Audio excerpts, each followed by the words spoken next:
in day-to-day analysis, in understanding where in our day-to-day transactions we end up in future.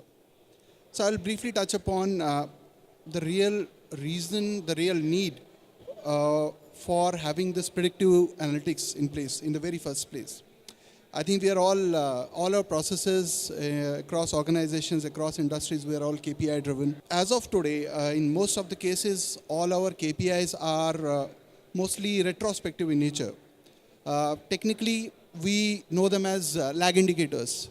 So whether be it delivery performance, be it sales plan versus actual performance, be it, let's say in terms of procurement, intent to PO conversions, these are all done on post-facto basis.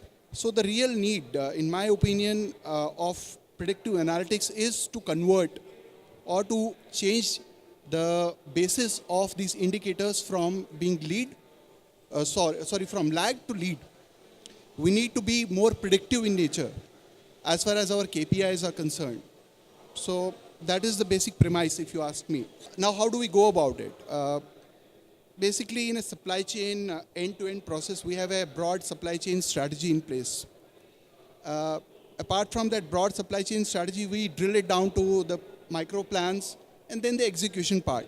And the execution part is monitored through various KPIs that are developed for all of our processes, whether be it for sales, be it for operations, manufacturing, or procurement. Now, these KPIs, how do you use predictive analysis to optimize the information coming out of these KPIs?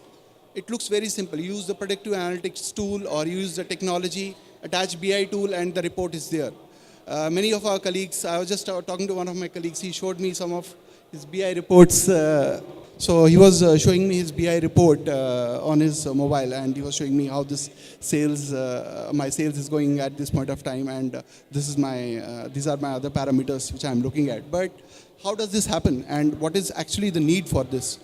So once I was again talking about the supply chain strategy. Once the strategy is in place, and we know what are our key performance indicators, so then we need to look at the kind of data that gets accumulated in measuring these KPIs.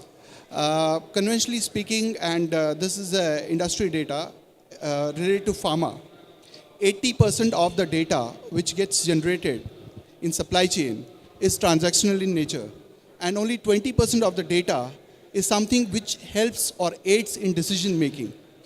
So you can imagine if you start analyzing or processing the data entirely through the conventional methods, it will take ages, and you will not get the right information or the right results in time.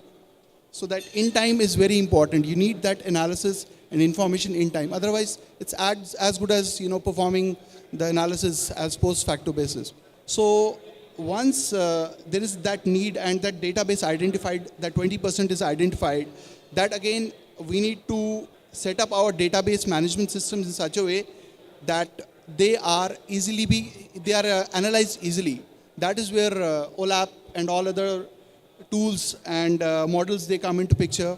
Once you have that in place, then you need to understand based on your data sets, the kind of data sets that your organization is generating. You need to understand which kind of data mining or data analytics tool will be suitable for you.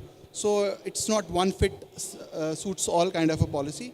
So once you choose that particular data mining and analytical tool for you, then you can integrate that with the further BI reports or the BI tool which is there in place, be it offline, online, web-based models. There are so many portals and models available. And hence, once that is done, then you will have that futuristic information coming out of the indicators, which currently are mostly lagging in nature rather than being in leading. So for me, the crux of the matter is that how we convert our lag indicators into lead indicators by using predictive analytics tools. So this was just a kind of a structure which I thought should be in place, or which is going to be a mandatory requirement for all the supply chain professionals in future.